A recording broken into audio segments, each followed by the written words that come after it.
Imagine someone following you everywhere, making your life a real-life horror story. From strange calls to terrifying encounters, these stories show the scary side of being relentlessly pursued. Now, let me set the stage for you. We all tread carefully in the realm of online dating, right? Our storyteller here shares her usual approach, slow and steady, casual chats, public meetups, and a watchful eye on her safety.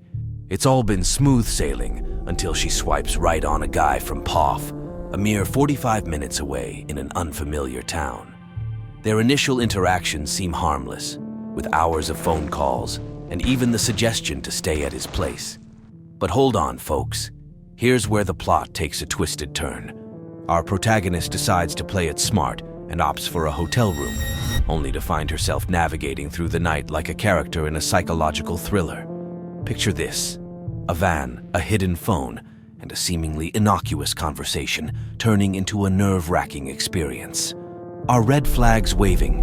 Oh, absolutely.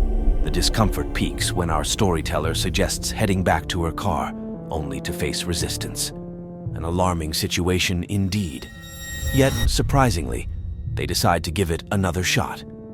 Fast forward to the second meeting, and things seem to be on the up and up. Laughter, conversations, and comfort, a stark contrast to the initial encounter. But here's where the stalker plot thickens. Our storyteller, now comfortable, decides to spend the night willingly. However, as night falls, so does the normalcy. Odd behavior creeps in, with bizarre questioning that sends shivers down her spine. Panic sets in, leading her to devise an escape plan. A text to a friend becomes her lifeline, a precautionary measure for the unknown. As the days unfold, the uneasy peace is shattered. Late-night texts take a dark turn, and accusations of hidden scripts and ulterior motives fly through the digital airwaves. Our storyteller, bewildered, tries to reason, reminding him of their initial agreement. Friends first, right?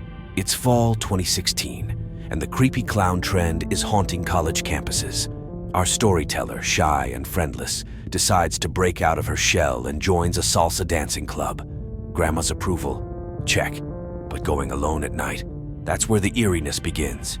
So, she's grooving to lively Latin beats, learning dance steps, and having a blast. Fast forward to around 10:30 p.m., and she decides it's time to gracefully exit the dance floor.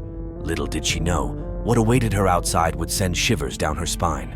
As she strolled through the dimly lit campus, chatting with her grandma, something caught her eye. About 10 meters away, under a streetlight, a figure with wild red hair, clad in light blue pajamas, was standing. Innocent enough, right? Not when you factor in the sinister twist, a clown mask, white as a ghost, with dark eyes and a menacing grin. A real-life nightmare materialized. Time slows down, heart racing. She's faced with a split-second decision. Does she A, scream and dash away, B, confront the clown, or C, act unfazed? The internal battle felt like an eternity. "Are you there?" Grandma's voice breaks through the silence. Opting for Plan C, our brave storyteller saunters past the clown, heels in hand, still chatting on the phone. The eerie encounter continues as the clown's head follows her every move until she's out of sight. Crisis averted, right? Wrong. Taking refuge in the nearest building, she spills the beans to Grandma, who promptly summons Grandpa to dial campus police. Now, here's where it gets intense. Our storyteller, still on the phone, roams the empty halls, checking every nook and cranny, unsure if this clown is just a prankster or a potential threat. Grandpa, attempting to explain the situation to the officer, hits a roadblock. The campus police demand our storyteller make the call herself. It's a nerve-wracking moment as she ends the emotional call with Grandma, uttering an "I love you" through tears. Dialing the campus police, she recounts the bone-chilling encounter, hoping for a glimmer of reassurance. Imagine walking alone on a deserted campus, post-salsa dancing, and suddenly the night takes a nightmarish turn. A figure with wild red hair, clad in blue pajamas, and a menacing clown mask. It's not a prank, it's a real-life horror show. Our storyteller, gripping her heels, faces the dilemma: scream, confront, or act unfazed. Opting for Plan C, she saunters past the clown, phone to her ear, until relief comes in the form of police officers. But that's not the end. The eerie encounter lingers, leaving our storyteller wary of solo night escapades. Next up, a Facebook friendship takes a sinister turn. What starts as harmless online banter with Tyler turns into a nightmare. Despite setting boundaries, Tyler gets insistent, makes threats, and crosses the line.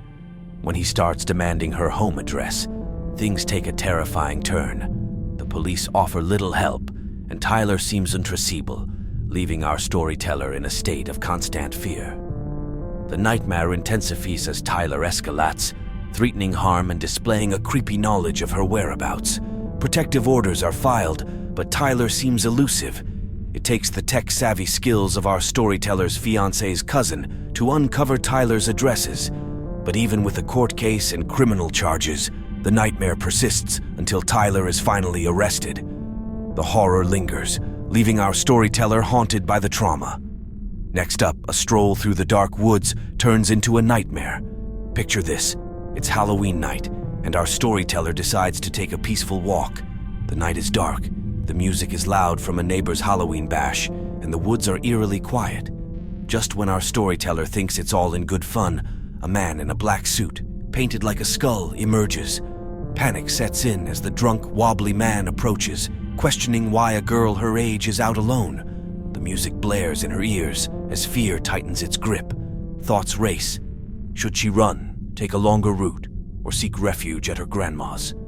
Before she can decide, the man grabs her shoulder, pointing to the woods.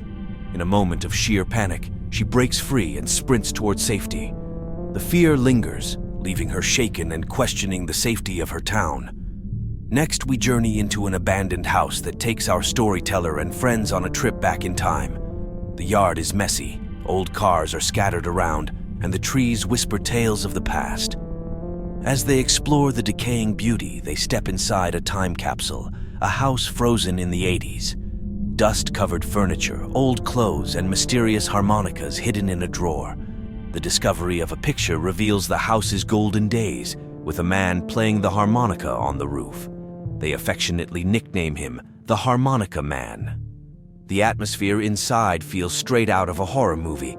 Dark wood, dusty furniture, and a sense that time stood still.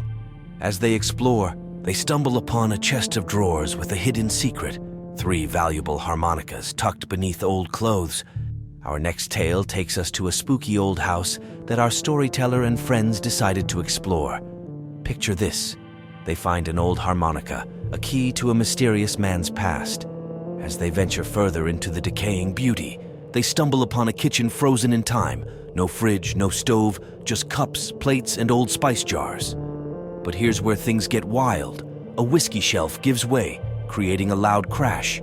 Simultaneously, a siren, reminiscent of the TV show Lost, starts blaring. Panic sets in as they rush out, only to find their friends clutching old ladies' magazines from the 70s found in a rounded caravan at the back. The mystery deepens when they return the next day on a school trip. The grass is cut, the magazines are gone, and it turns out an old man next door owns the place. But why did he leave it in such disarray? The house, seemingly looked after, remains an enigma.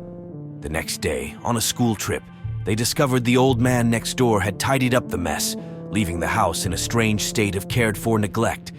The harmonicas, the whiskey, and the siren became a haunting memory etched in their minds. Don't forget to hit that like button and subscribe for more.